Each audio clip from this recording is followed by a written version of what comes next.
Bem-vindo, irmão e irmã, a este programa O Jardim da Igreja. Eu sou o Padre Jorge Guarda, Vigário-Geral da Diocese de Leiria e Fátima e também diretor do Jornal Diocesano Presente. É com alegria que estou consigo e com todos aqueles que nos acompanham através do sistema Canção Nova e também soube precisamente hoje que há também irmãos e irmãs em Cabo Verde, através da Rádio Nova, que também seguem estes programas. Uma saudação a todos e o desejo de que este nosso programa seja um contributo para vos enriquecer e para bendizermos a Deus pelos dons que Ele continua a conceder à sua Igreja e que depois florescem em inúmeras obras de apostolado, de atividade missionária, de caridade e que enchem de riqueza, digamos assim, e dinamismo a Igreja. Com este programa é precisamente com a finalidade, este programa tem a finalidade de levar até si o conhecimento dos múltiplos carismas que existem na Igreja e que dão origem a congregações religiosas, a institutos seculares, a novas comunidades e a muitas outras obras na vida da Igreja, que enchem de dinamismo a vida e a missão da Igreja. Hoje queremos levar até si o conhecimento de um destes carismas e de um instituto secular. Trata-se do carisma do Instituto Secular Cooperadoras da Família, que queremos dar-lhe a conhecer de uma forma mais desenvolvida. Para nos falarem deste carisma e do instituto que a partir dele nasceu, temos connosco um membro do Instituto Cooperadoras da Família, a Maria José Carvalho, a quem saúdo. Bem-vinda, Maria José, e obrigado a si e ao seu Instituto por aceitarem participar neste nosso programa. Obrigada a nós, em nome de toda a instituição, por ter estado possível estar aqui. Muito bem. Então começava por lhe pedir a sua apresentação. Quem é, de onde vem, o que é que faz no Instituto? O meu nome é Maria José de Jesus Carvalho, tenho 50 anos, estou no Instituto há 24, sou natural de Sinfãs do Douro, Diocese de Lamego, e estou aqui em Fátima, no grupo aqui de Fátima, a trabalhar e a viver no Lar Betânia, portanto, aqui em Fátima. Muito bem. Então, vamos, antes de iniciarmos propriamente o nosso diálogo, vamos assistir a um programa, a um documentário que a equipa da Canção Nova preparou, em que nos faz o retrato do Instituto Cooperadoras da Família. Então, prestemos atenção a este trabalho da equipa da Canção Nova.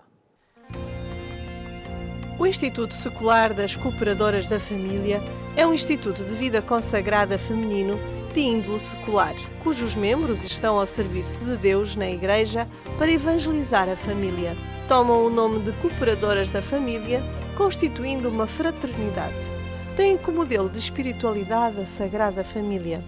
O seu fundador, Padre Joaquim Alves Brás, nasceu em 20 de março de 1899, em Casegas, e faleceu a 13 de março de 1966, em Lisboa. Foi na cidade da Guarda, a 4 de junho de 1933, dia de Pentecostes, que nasceu o Instituto Secular das Cooperadoras da Família. O Padre Brás viu com o coração: a família está a degradar-se, o problema está na família. Recebeu de Deus o carisma e meteu mãos à obra. Para o ajudar, convidou 6 jovens que já acompanhava espiritualmente a consagrarem-se a Deus. Na casa de uma delas, com a ajuda de alguns donativos, começou o primeiro centro do Instituto com o objetivo de acolher e dar formação humana, espiritual e intelectual às jovens desprotegidas. Dizia o Padre Brás que com este trabalho com a jovem mulher ajudava 3 famílias: a família de origem, a família que servia e a família que viria a constituir. A finalidade do Instituto é colaborar em tudo e por todos os meios com a família para que esta seja verdadeiramente escola de valores humanos e cristãos. Então, depois daquilo que pudemos conhecer sobre o Instituto Cooperadoras da Família, vamos então desenvolver um pouco mais este conhecimento. Soubemos, por este documentário, que as Cooperadoras da Família nasceram a partir da vida e da obra de um sacerdote, o padre Joaquim Alves Brás. Quem foi, como viveu este homem de Deus? O padre Joaquim Alves Brás foi mesmo este homem de Deus que acaba de dizer, com um grande coração de sacerdote, de homem e de cristão. Ele às vezes brincava um bocadinho até com isso. Primeiro tinha que ser um bom homem, depois um bom cristão e depois um bom padre. Então conte-nos um bocadinho a sua vida. De temperamento muito forte, muito humilde, muito simples, com grande amor à oração, um grande amor à vocação.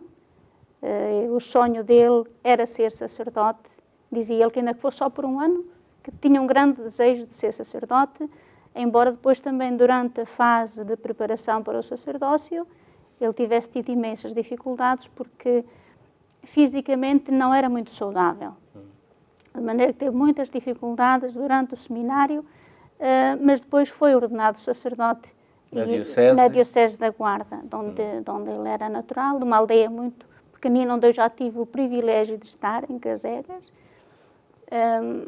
Portanto, este sacerdote, assim, com um grande amor à vocação, um grande amor à Igreja, um grande amor pelos pobres, e por isso é que ele depois floresceu, dando fruto através das instituições que fundou. Sim. Quando é que ele nasceu? Ele nasceu a 20 de março de 1899, faleceu a 3 de março de 1966. Sim. Portanto, faleceu vítima de um acidente de viação, consequência de um acidente de viação. Faleceu em Lisboa nesse ano. Sim. Então, vamos às origens do Instituto Cooperadores da Família. Como é que tudo começou?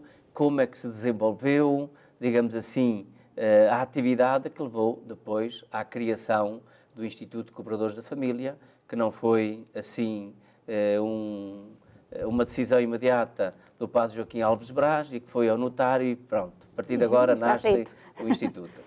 Não foi assim, foi não? Não foi assim. Portanto, se calhar foi a partir, como já disse, do grande coração que ele tinha, desta grande paixão por aqueles que mais denominamos os pobres, neste sentido mais amplo da palavra. E se calhar tínhamos que recorrer às suas visitas ao Hospital da Guarda para percebermos o porquê de ele depois fundar o Instituto. Ele, como o que é que o impressionou nas visitas? Ele, como era coxo, não conseguia, portanto, ele depois esteve no seminário, era o diretor espiritual, mas como era coxo, que teve um problema do fémur e não andava assim com muita frequência, ele aos domingos, em vez de acompanhar os seminaristas nas suas diversões durante a tarde, ia ao hospital ver as doentes. Os doentes do hospital, e encantava-se particularmente pela maternidade e ao setor onde estavam as mães acabadas de dar à luz. E começou a perceber que havia muitas jovens e que não tinham visitas e que estavam sozinhas com os seus filhos, e começa a indagar e percebe que uma grande maioria eram mães solteiras, moças novas, e começa a indagar o porquê. Então chega às origens do problema. Eram moças que vinham das aldeias para as cidades trabalhar. Estávamos num contexto de uma crise económica bastante grave, em que iam com 12, 13 anos, já iam para as cidades para ajudar economicamente as famílias mais desfavorecidas e aí desamparadas de tudo e de todos, pois depois a nível até de entidades patronais, eram exploradas em todos os sentidos. Ele começa a perceber que é preciso acudir à família, que neste caso há uma família por detrás de origem que precisa de ajuda, há aquela família, aquela mãe que está com a criança nos braços que precisa de ajuda e começa a sonhar. Primeiro funda a obra de Santa Zita, depois, um ano depois, começa a perceber que ele tem que ter alguém com ele que o ajude a desenvolver esta missão. Então funda o Instituto das Cooperadoras da Família. Mas antes de chegar, então, se calhar, às Cooperadoras da Família, que tipo de iniciativas é que ele começou a fazer em favor dessas raparigas que saíam das aldeias e que vinham para as cidades? Como é que começou a trabalhar com elas? Começou por arranjar uma casa alugada de pessoas amigas, onde recolhia depois essas moças, lhes dava formação humana, intelectual e espiritual, as ajudava a formar para depois irem então já para os seus patrões, que era assim que se denominava, e já saberem fazer o trabalho convenientemente, já estarem mais preparadas para se defenderem também em termos até morais. E começa por aí, só que depois ele percebe que não tem... Muitas destas raparigas eram empregadas, aquilo que se chama hoje empregadas domésticas. Sim, empregadas criadas domésticas, de servir. que não tinham apoio de família porque estava longe, não tinham retaguarda familiar, e ele começa por acolhê-las ali. Em pouco tempo, a casa começa a encher-se, começa a pedir utensílios, camas e coisas que é preciso para o dia-a-dia. Dá-lhes instrução, aulas mesmo, formação religiosa, formação humana, e começa a fazer delas, a dar-lhes alguém mais preparado para a luta. Para a vida. Mas ele percebe-se que depois ele tem que ter alguém com ele, entregue à causa, que depois consiga com ele desenvolver um grupo de trabalho, dizíamos nós assim, em missão. E começa por pedir a 6 jovens este desafio. E então, no dia 4 de junho... Dessas jovens ou não, outras de que ele outras, conhecia? de outras, para ajudar a trabalhar com estas pessoas desfavorecidas. E daí nasce o Instituto. Começa por ali, que depois se desenvolve com atividades próprias, mas o núcleo fundamental foi por ali. Claro que hoje em dia as coisas já não são assim e já não se desenvolve assim, mas diríamos que a pedra de base começa por ali, deste grande amor de sacerdote e este grande amor à família. Ele começa a sonhar, começa a prepará-las, e dizia ele com muita graça às vezes que ele, ao fazer aquilo, estava a abranger 3 famílias. A família de onde estas jovens vinham, a família onde elas trabalhavam e a família que futuramente depois iriam constituir. Portanto, esta paixão pela família que está desde a origem. Então, e a partir desse primeiro grupo de colaboradoras que ele encontrou, como se foi então desenvolvendo o Instituto das Cooperadoras da Família? Pois, a partir daí, claro que nós primeiro começámos a trabalhar só com ordem do bispo, né? Portanto, e limitadas um bocado à diocese, à própria diocese. Depois começámos a abrir outras casas durante... Portanto, esse primeiro grupo, esse primeiro trabalho, ele começou aonde? Na Guarda, na cidade da Guarda. Mesmo ali onde ele estava, porque ele estava ainda no seminário. Exato. Depois é que se mudou Ele para Lisboa e estabeleceu. Depois é que pediu dispensa, porque não podia estar mais a trabalhar em termos de seminário e dedicado completamente às obras. Mas a partir daí, claro que até a própria realidade social, claro que se alterou. Começámos a trabalhar em jardins de infância, em lares. Alargou-se o apoio à família, noutras modalidades, porque, enfim, realidades que se vão evoluindo e não tinha sentido, hoje já não há empregadas domésticas. Então o carisma tinha acabado, quer dizer, não. Ele foi estando muito atento às inspirações do Espírito e foi progredindo sempre atrás dessas 6, foram vindo mais e depois eles dão-lhes as normas de vida. As primeiras constituições, a aprovação depois pela parte da Igreja, até que depois se chegou a Instituto Secular, em 1961.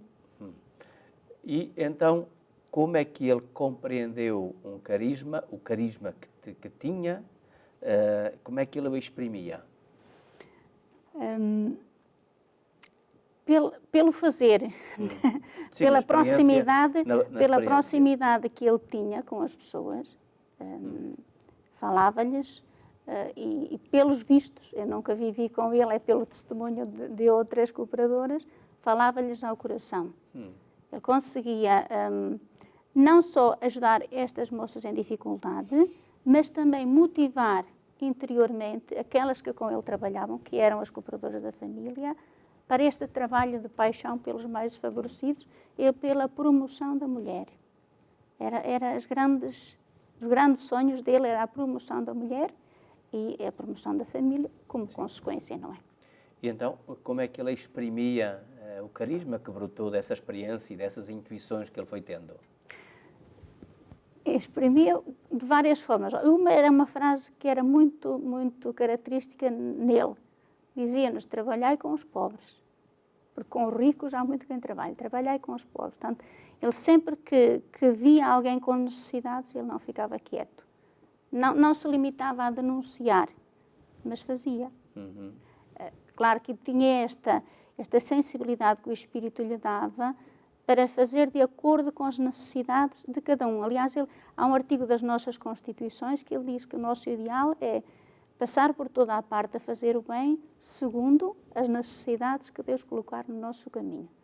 Portanto, pois deixou-nos uma riqueza tão grande de carisma, de possibilidades de intervenção junto das famílias, que não nos limitamos a esta ou aquela área. Tudo que se puder fazer a bem da família, mesmo desligado de atividades concretas, pois era o sonho dele. Sim, mas o carisma é sempre uma luz, uma intuição que um fundador tem e que o leva depois a agir. Mas há sempre uma luz, uma espiritualidade, um princípio que o guia, que se vai desenvolvendo, enfim, e que o próprio fundador vai percebendo a pouco e pouco, à medida da sua própria experiência. Experiência de trabalho. Então, como é que hoje o Instituto Secular Cooperadores da Família desenvolve este carisma em favor da família, da mulher e da família? E da família. Portanto, temos alguns projetos em atividade e, sobretudo, as obras que já estão criadas. Nós trabalhamos com a pessoa humana desde a sua chegada a este mundo até à fase terminal. Desde os jardins de infância aos lares de terceira idade, nós estamos um bocadinho envolvidas em todas estas fases da vida humana. Trabalhamos com jovens também, na pastoral juvenil, trabalhamos em centros de apoio à família, a nível de consultadoria, ajuda, onde temos equipas de profissionais, sacerdotes, advogados, portanto, em termos de ajuda aos problemas familiares que proliferam, não é? E, sobretudo, naquilo que fazemos, procuramos fazê-lo com ligado a esta intuição que Ele nos deixou. Salvemos a família, salvaremos o mundo. Ou seja, aquilo que fazemos, que tenha esta marca, não é mais um trabalho que qualquer profissional faz, qualquer funcionário nosso faz. Trabalhamos com funcionários como qualquer... Eu sou uma funcionária como qualquer outra, mas, no fundo, procuramos é que cada atividade que nós desenvolvemos tenha esta marca quer espiritualmente para o bem da família, quer na prática, efetivamente, aquilo que fazemos seja para o bem. No aconselhamento, na ajuda concreta em situações pontuais, quer de fragilidade económica, quer de fragilidade relacional, sei lá, tudo que nos vai surgindo através daquilo que fazemos. Sim. Quantos membros tem presentemente o Instituto? 320 e pouco. E onde é que estão presentes? Nós estamos presentes a nível nacional em vários locais, também estamos no Brasil, em Itália, em Angola, em Espanha. Portanto, já estão assim meio mundo. Meio mundo. E aqui dentro do país, estamos aqui dentro também no Funchal, também estamos. No país temos imensas casas. Sim. Aquela intuição inicial de apoio às empregadas domésticas e, portanto, às mulheres assim abandonadas, isso continua de alguma maneira hoje no vosso instituto e no vosso trabalho ou extinguiu-se? Podemos dizer que continua, mas numa modalidade um bocadinho diferente. Fazemos-lo mais através da formação, portanto, nós temos escolas profissionais, portanto, essa formação que inicialmente se dava simples das coisas básicas, esta dimensão não a perdemos, estamos a fazê-la de outra forma, através das escolas profissionais que temos. Tem escolas profissionais em que área? Do apoio à família ou em que área? Diversos cursos, todos eles, quer de técnicos de infância, animadores socioculturais, só que depois, dentro deste plano curricular, digamos assim, temos esta vertente que vamos tentando incutir deste fazer bem, não ser só saber tudo o que está lá nos cadernos e não sei, mas depois na prática, através dos estágios que realizam, saberem aplicar isto a teoria que aprendem, mas imbuída destes valores humanos e cristãos, com esta vertente familiar que vamos incutindo também a estes jovens. Portanto, a escola temos em Lisboa e no Funchal também, com 250 alunos, por aí. Portanto, esta seria a parte da formação. Aquela, não é substituir aquela formação que se fazia, mas, no fundo, aperfeiçoá-la e preparar gente para a intervenção depois, junto com estas pessoas, depois vão trabalhar para estas áreas. Sim. Uma outra dimensão que eu ouvi há tempos no vosso Instituto, que tem que ver com, a Maria José já falou um pouco disso, que é o serviço de apoio, digamos assim, à família, que tem pelo menos em Coimbra, não sei se tem mais a algum lado. Sim, em Lisboa Como também. é que funciona esse apoio à família? Que me parece interessante, a família que é em crise, a família em dificuldade, às vezes é o marido, outras vezes é a esposa, e se calhar um e outro. Como é que isso funciona? Portanto, eu não estou a trabalhar diretamente nisso, mas Claro. tenho a noção de como é que funciona. Portanto, imaginamos que é uma pessoa que tem um problema qualquer, seja de que for, recorre àquele telefone, através de uma linha telefónica. É através de uma linha de telefone, primeiro Recorre contacto. àquele telefone, primeiro contacto. Quem está a fazer a triagem, depois é que vai identificando se é um problema a nível jurídico, se é um problema a nível relacional, se é o que for, e depois encaminha para o respectivo técnico. Nessa equipa, que dá depois o apoio mais direcionado ao problema que é apresentado. Depois há um processo depois de acompanhamento. E a pessoa depois dirige-se à vossa casa para ter, porventura, algum encontro com o técnico. Marcam hora, portanto, combinam as coisas e depois, a partir daí, façam o acompanhamento àquele caso, que tem surgido imenso. Claro que não é uma ajuda imediata e está o assunto terminado, Claro, não é? claro. Isto é um Às vezes processo longo, longo, às vezes muito longo. E, portanto, é tudo a nível de voluntários que estão connosco, pessoas que têm a sua profissão e depois que nas suas horas mais livres se dedicam a esta causa de apoio à família, que tem crescido imensamente.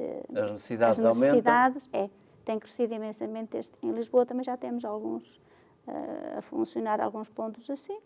Temos, estes técnicos, me digo, só um é que é uma cooperadora da família, que é quem faz a triagem, e depois faz o acompanhamento ao caso, mas o caso depois é encaminhado.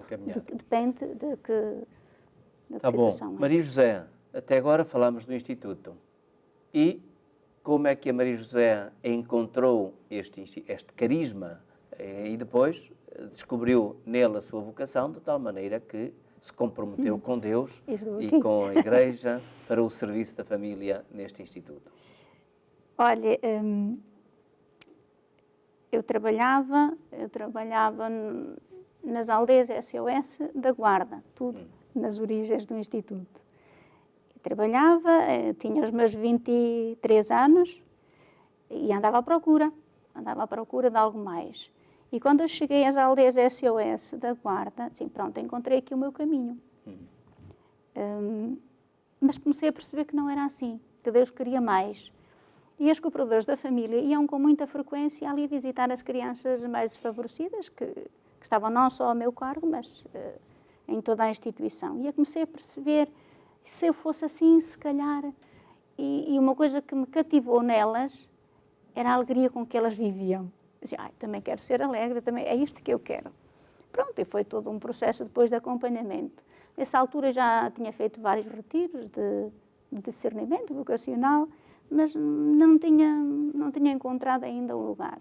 Até que vim fazer um retiro aqui a Fátima, numa congregação, e foi nesse retiro dessa congregação que eu percebi que tinha que optar, mas que não era para aquela congregação. Abriu-se uma janela para o outro lado. Desígnios de Deus. Estava em casa de uma congregação, numa congregação e depois não é por aqui. E pronto, e cheguei ao final do retiro e disse à responsável que estava a acompanhar o retiro, pronto, que tinha optado, mas que não era ali. Pronto, passados uns meses, quase um ano, porque nessa altura o retiro era em setembro, que eu fiz, e as entradas no Instituto também eram em setembro. E eu naquele ano já não dava para entrar, porque as coisas já não havia tempo, e tem todo o seu processo de preparação, e até que fiquei à espera até ao ano seguinte para poder entrar no Instituto. E no dia em que eu vim começar o retiro para a entrada no Instituto, passei na congregação onde eu tinha estado e disse, pronto, eu vou optar e vou entrar ali. E pronto, e as coisas não... Mas percebi, o Espírito Santo é muito fértil, percebi que não era ali. Sim, percebeu que não era ali, mas depois como é que percebeu que era no Instituto Cooperadores da Família? Porque eu já me sentia, de certa forma, a cooperar com a família quando eu estava a trabalhar com aquelas crianças desfavorecidas. E, portanto, foi Só essa faltava-me, ponte... em mim, no meu espírito, quase que já estava assumido. Só que eu tinha alguma coisa por trás a dar-me força. Nesse tempo, digamos assim, já tinha 80. uma informação essencial sobre o modo de vida sim, e os princípios sim, que os inspiravam princípios. as cooperadoras da família. Sim, porque já tínhamos alguns contactos, algumas visitas e pronto, não nos entregamos assim, de ânimo leve, não é? Pois é todo um discernimento que se faz, mas conheci e eu nessa altura continuei ainda nas aldeias SOS. Porque nós temos duas modalidades de vida, nós tanto podemos viver em grupo de vida fraterna, que é o meu caso neste momento, como também vivermos na família, na nossa própria profissão, que era onde eu estava. E eu ainda fiquei nessa instituição a trabalhar durante mais 6, 7 anos. Pois é que foi depois para o percebi grupo. que tinha que ser uma entrega plena mesmo, e então vim para serviço interno, mas comecei assim. Muito bem. A pouco e Maria pouco. José, quais são as condições, se alguém, ao ouvi-la, quiser também contactar e verificar em que medida é que podem também aderir às cooperadoras da família, que condições é que precisa ter e com quem é que pode ir ter? Condições, pronto, acho que primeiro tem que ter, perceber um bocadinho e conhecer um bocadinho o que é uma consagração secular. Porque nós vivemos a nossa consagração em pleno mundo, ou em grupos de vida fraterna, mas sempre inseridas nas realidades do mundo. E quem tiver esta paixão por pegar neste mundo em que vivemos e o consagrar e oferecer a Deus, pois aí está bem. Depois também tem que ter este equilíbrio que é preciso viver no mundo como consagrado e ser testemunho, porque nós não podemos viver como qualquer pessoa, ser sal, luz e fermento no meio do mundo. Isto não é difícil, isto faz, mas de qualquer maneira não é que sejam assim requisitos, mas tenham esta paixão. Sim, com quem é que pode contactar? Nós temos o nosso site, embora nem sempre está muito atualizado, mas no essencial está. Temos os contactos, www.iscf.pt, ou então o telefone 21 351 3060, que é o do Conselho Geral. Ou qualquer localidade mais próxima onde tenhamos uma casa do Instituto, qualquer casa, depois fará. E se alguém quiser procurar, encontra facilmente. Encontra, basta pesquisar a nível da internet e encontra. Sim. Obrigado, Maria José, por este desvendarem de alguns dos segredos das cooperadoras da família.